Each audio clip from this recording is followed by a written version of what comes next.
Good morning, everybody. This is Jason Butt with UGAsports.com's Quick Take. So let's just get right into it, everybody. We've all been discussing and marveling over Brock Bowers, sophomore phenom tight end, burst onto the scene a year ago. Almost, it was 800-something yards, 13 touchdowns. The guy was phenomenal. Obviously he had 15 games to do it. And Georgia being more of a run-first team, he probably, if they were playing the way they are last year, he probably goes over 1,000 yards and becomes the first player to do that since Terrence Edwards. But Brock Bowers, is he the nation's top player? Now, I just want to throw that out there. Now, he's not going to win the Heisman because they don't give that award to tight ends for whatever reason. Even if he crosses 1,000 yards, it's not going to be a number comparable probably to some of the more pass-friendly receivers. I mean, not to say that Georgia's offense isn't pass-friendly. They are airing it out a lot so far. But Georgia's also distributing the ball pretty well. Some ungodly number right now of Georgia receiving targets have had catches. So Stetson Bennett's getting the ball to everybody, everywhere. I think there's some receivers in the country who, and then honestly, those guys aren't going to be up for the Heisman because it's become, unfortunately, even more of a quarterback-driven award than ever before. I hate it. I hate that because it's the award should be designed. It should be to the best overall player. And Brock Bowers, I think you can make a pretty legitimate case that he is the best player in college football.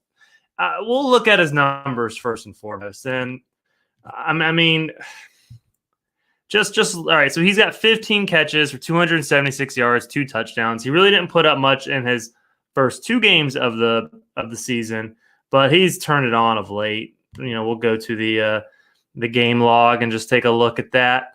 He started against Oregon. 2 catches, 38 yards, but that game, everybody, again, that was the Kenny McIntosh game. Samford, a little more, 3 catches, 57 yards. South Carolina is when he exploded. 5 catches, 121 receiving yards, 2 touchdowns, then added the rush for 5 yards and a touchdown. It was like, okay, that's vintage Brock Bowers right there. Then he comes back against Kent State. Second play from scrimmage, gets a tight end around. And who does this? You have to be quite the athletic tight end to get an end around and then take it. I don't care if it's Kent State. I don't care who that is. It's an FBS team with a lot of fast guys, and Brock Bowers outran them all. That is elite athleticism, elite speed, and elite vision. Granted, the blocks were there. I mean, they weren't ready for the play. But a 75-yard rush, second play of the game, Brock Bowers takes it to the house. Just an incredible play. He comes back, gets another carry, takes that to the end zone. So 2 carries, 77 yards, 2 touchdowns against Kent State. Then added 5 catches for 60 yards. So you're talking about 7 touches, 137 yards, 2 total touchdowns.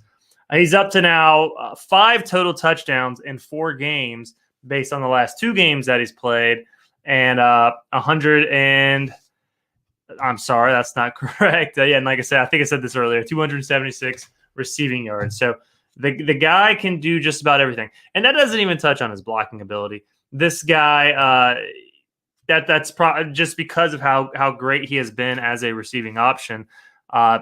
His ability in the run game as a blocker sometimes doesn't get talked about enough. Now, I mean, you go back to last year and the guy's pancaking dudes and just doing everything that he can out there to spring runs for big gains, and he's the complete package. Now, I mean, this isn't hyperbole. If I'm an NFL GM with a top 5 pick in 2024, because this guy gets another year at Georgia, as crazy as that sounds and seems, but he's only a sophomore. But if I'm an NFL GM in 2024, have a top 5 pick, and he continues to progress and trend the way it seems like he will, I think you have to highly consider taking him.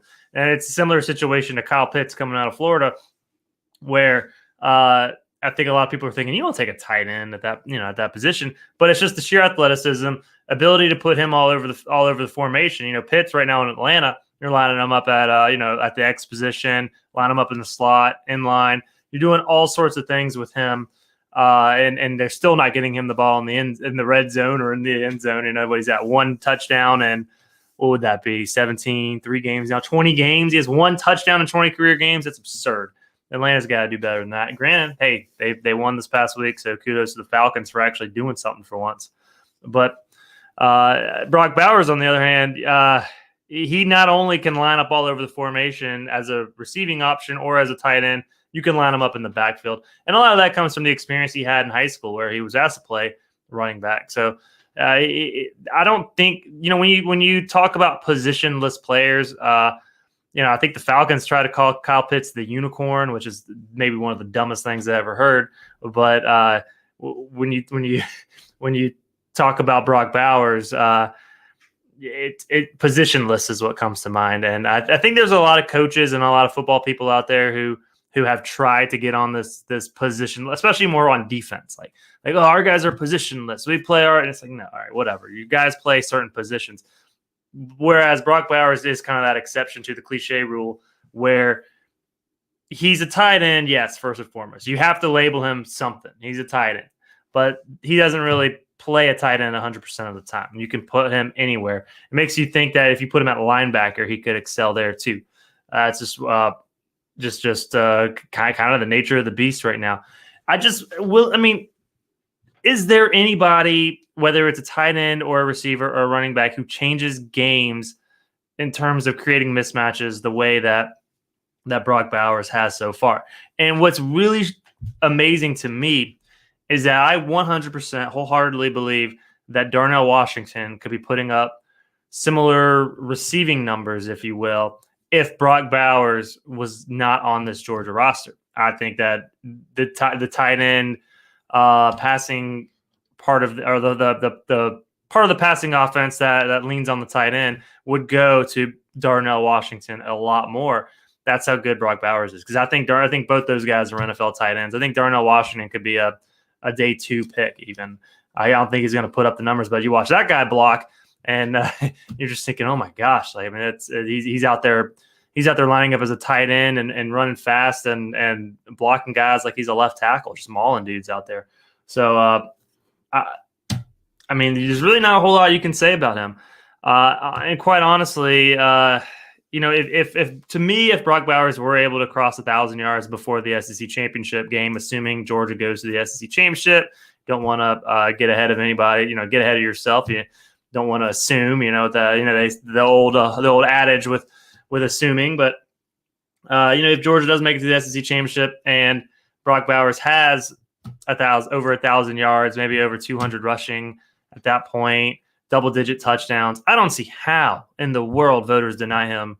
I see that they would, but I just logically speaking, I think it would be a mistake, and I think he would be well deserving of an invite to New York if that's the case, because it's the sheer dominance factor. It's more so the eye test than anything else. You're watching greatness when this guy is on a football field. And then this past week, playing through, he had the minor injury in the first half, got up, shook it off, and kept going. So I just it seems like every week here's the other thing is that I think last year it was easy to compare him to Rob Gronkowski, arguably the a top 5 tight end in the history of football. And he really doesn't play like Gronk. Gronk could do 2 things really well. He could line up as a tight end and block his ass off, or he could split out. They would split him out wide too, but he could also be effective as a receiver. And his thing was creating mismatches, whether it was against a smaller DB, a slower safety, or a slower linebacker. And that's where Gronk really, really earned his money. Whereas Bowers does more than that. He not only creates the mismatches that Gronk did, but he also you can line him up at additional spots. You couldn't line up Gronkowski in the backfield. You can line this guy up in the backfield and give him carries. Think about the dynamic. Like when Georgia gets into the later portion of their season and they need a big play, Say they're playing Tennessee and it's close. Say they're playing in the SEC championship against Alabama. Say they're in the first round of the playoff, hypothetically speaking, and they need that big play and they need a creative play to pick up, whether it's a key first down or a chunk play that maybe results in a touchdown. They have so many options.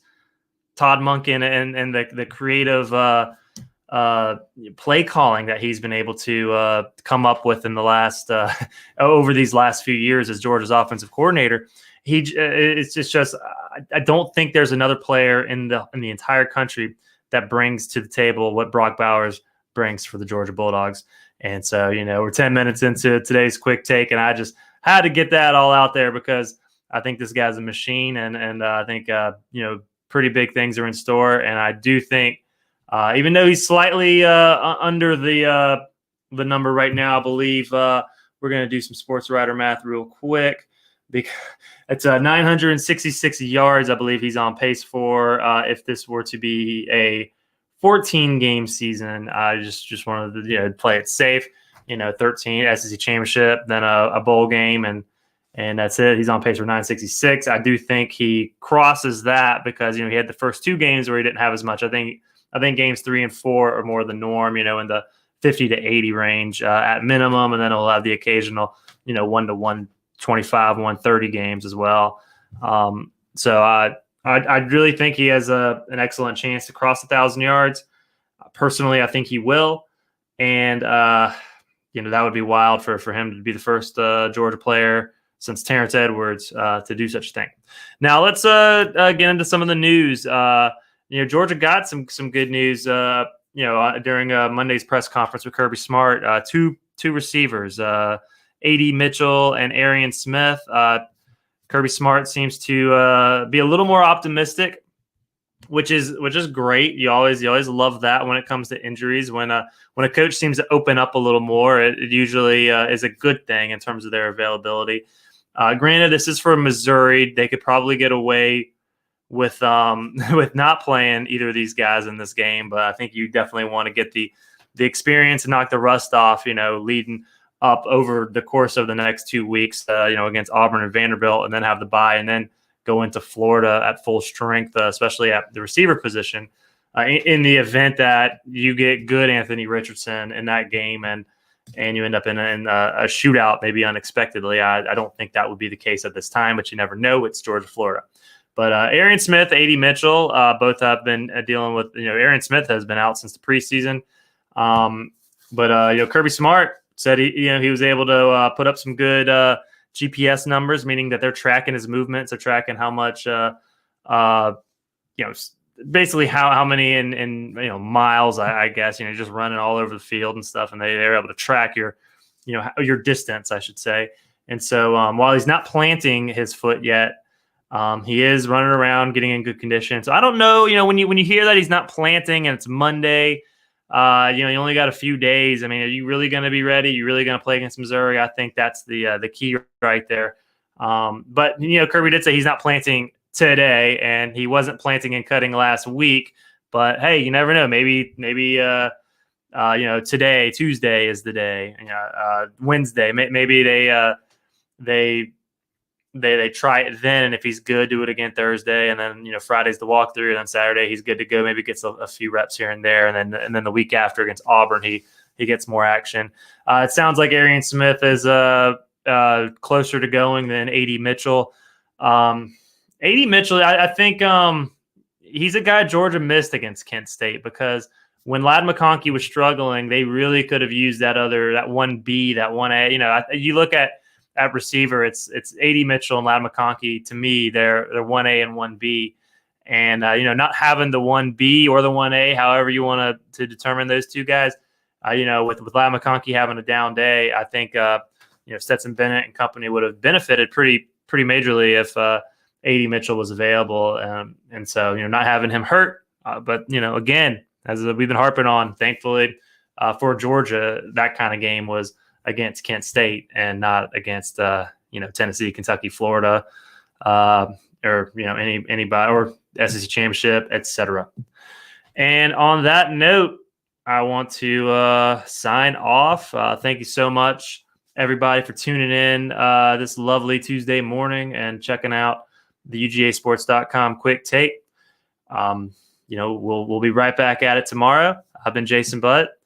If you haven't, please subscribe and like our YouTube page and keep this thing rolling. If you haven't subscribed to the Dog Vent on UGAsports.com, please do that. I think you will definitely not regret it. There's no thinking. You definitely will not regret it. You'll get all sorts of insight. You'll get to interact with the greatest sports community on the internet, and so do those things if you will. And on that final note, I will check out of here. Y'all take care and have a wonderful